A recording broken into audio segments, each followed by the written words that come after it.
handa na po ba kayo, Pastor, sa mga tanong? 5 po yan. Okay po, sige po, sige po. Okay, sige po. Okay. Ang una ko pong tanong ganito. Nagbasa po ikaw ng Daniel, nagbasa ikaw sa Old Testament, sa Isaiah, nagpapatunay tungkol kay Jesucristo. Okay. Opo. Ang tanong ko ngayon, mabasa ba ang pangalan Jesucristo in the Old Testament? Sagutin ko ng diretso, hindi. Hindi Yung mabasa. Yung Jesus Christ, hindi mo mabasa sa Old Testament. Okay. So pangalawang tanong, Tayo. dahil hindi pala mabasa, yung pagpapatunay mo nga si Jesucristo, maging walang silbi dahil wala palang mabasa nga Jesucristo. Hindi, tanong na kayo, tanong na kayo. Ito, Tanong na. ang tanong ko ganito, kasi inuulit ko lang yun para maliwanagan ang tao. Si Jesucristo mismo, nagsabi nga kagaya si Jonas. Okay.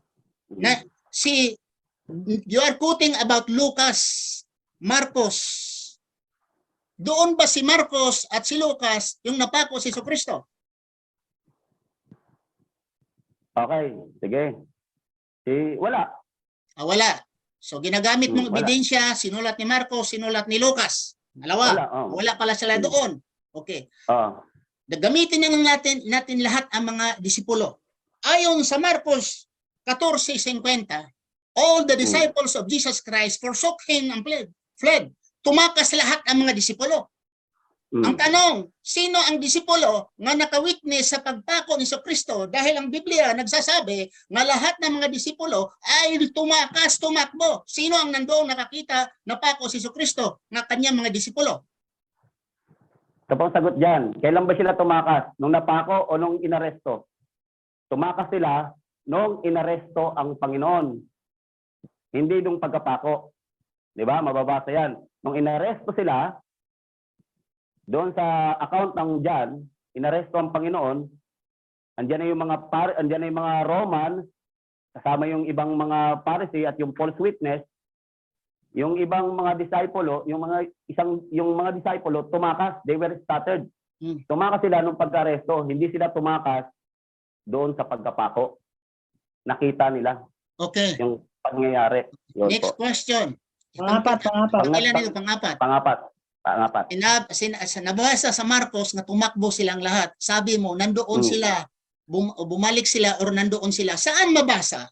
Sa Biblia, nga ang mga apostoles ni Jesucristo, nandoon sa panahon na pako si Jesucristo, nandoon ang mga apostoles. Saan mabasa? Kaya lang, basahin natin.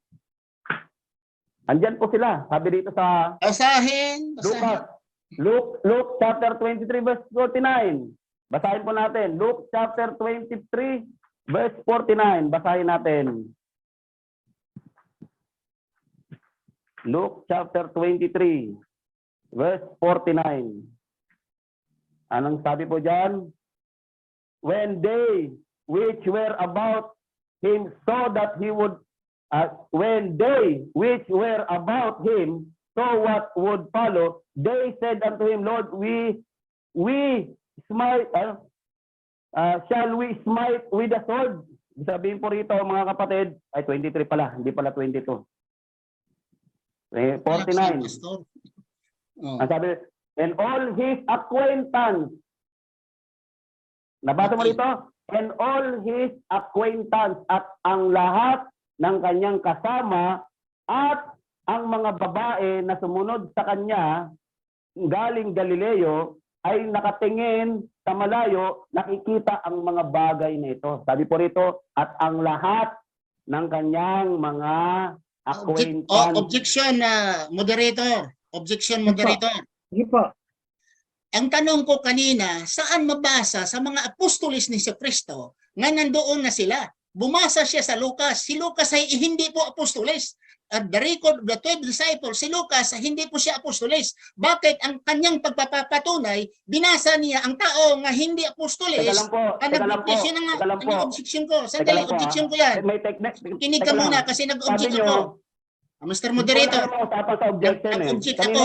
Akin po ang oras, Mr. Moderator. Wala pong usapan na may objection. Kanina, nung sumasagot kayo, wala ring usapan na walang objection, mayroong objection. Normal po sa debate. Ngayon pa po baka sa debate? Hindi, First time mo po mamaya ba nakadebate, Pastor? Nga may objection? Hindi, First time of the dati debate? na akong debatista po ako. Ngayon Oo, kanina, bakit? Nag-objection. Normal sa may objection eh. Mayroon ba tayong batas Ano bang na tanong walang mo? objection? Mr. ang tanong mo Moderator. kasi ganito. Okay, ganito po. Ang Okay. tanong mo kasi ganito particularly, saan mababasa? Hindi mo naman sinabing Sinabi ko maliban kay saan Lucas, nabasa saka kay na ang Mark. mga apostoles nga nagsasabi ang mga apostoles nga nandoon sila pagpako ni Kristo ang mga apostoles. Binasahan mo ko sa Lucas. Sa Lucas, si Lucas ay hindi apostoles. Siya yan ang objection ko. Basahan mo ako sa apostoles. Hindi si Lucas. Dahil si Lucas, among the 12 disciples, wala yan pangalan Lucas. Hersey yan, hersey.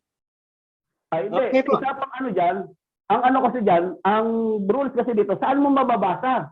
Hindi, oo, Eh, wag mo hindi naman putulin. lahat Saan mababasa nga ang mga apostoles, wag mo putulin ang tanong ko. Saan mababasa na ang mga apostoles nagsabi, nandoon sila. Wag mong putulin yung tanong ko. Okay, ganito po. Okay. Sige Kasi po. Biblia rin naman itong source ko eh. Okay po. Ngayon, Sige gusto po mo na, saglit. alisin yung... sige po. Pastor, okay. Ganito po. Sige po. No, so nagkakaroon ng ano po dito kasi ang rules po natin ganito po. Ang rules ay doon po sa pagsagot sa tanong ay 1 minuto po. No, so yung tanong kinakailangan sagutin.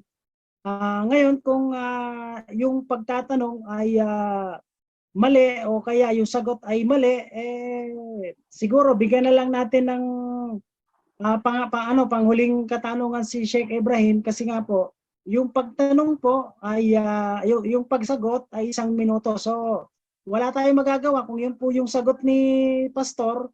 Doon na lang po natin, sa rebuttal na lang po natin, inshallah, Sheikh. Oo, doon mo na lang sa Para hindi yung ano mo. para hindi tayo Ibalato ko Doon na mo lang na lang yung sa- tanong ko. Hindi na ako magtanong, Mr. Moderator. Okay na lang, hindi na ako magtanong. okay po, sige po. Mahirapan pa si Pastor. Okay, basta ganito. Hindi nyo lang tinanggap yung sagot ko eh. Hindi, ganito. Okay na po. Sige, para tuloy-tuloy Okay po, tayo. sige po. Okay, ganito po. No? Basta ang gagawin po natin, ang atin pong debate at atin pong tanungan at pagsagot, basta isang minuto, nasa sa inyo na po yun kung mali o tama. Basta yung audience naman po natin, no? So, Yun nga po ang rules natin, di po ba? pwede nating, saglit lang po, pwede na rin po tayong mag-follow up question, katulad po yung kay Sheikh Ibrahim, meron pa siyang isa, pwede niyang i-follow up question po yon doon sa kanyang katanungan. Pwede po yun, inshallah po. Para kung meron naman po kayong objection, pwede niyo munang i-ano sa moderator para at least i-ano po natin, i-ayos po natin, inshallah po. No? Sige po, at pasensya na po kayo, no? Kayo naman ay tayo naman dito ay mga batikan sa mga pagdating sa ganitong mga debate. No? So, sige po. Okay. No, si Sheikh Ibrahim, bigyan na po natin ng 10 minuto.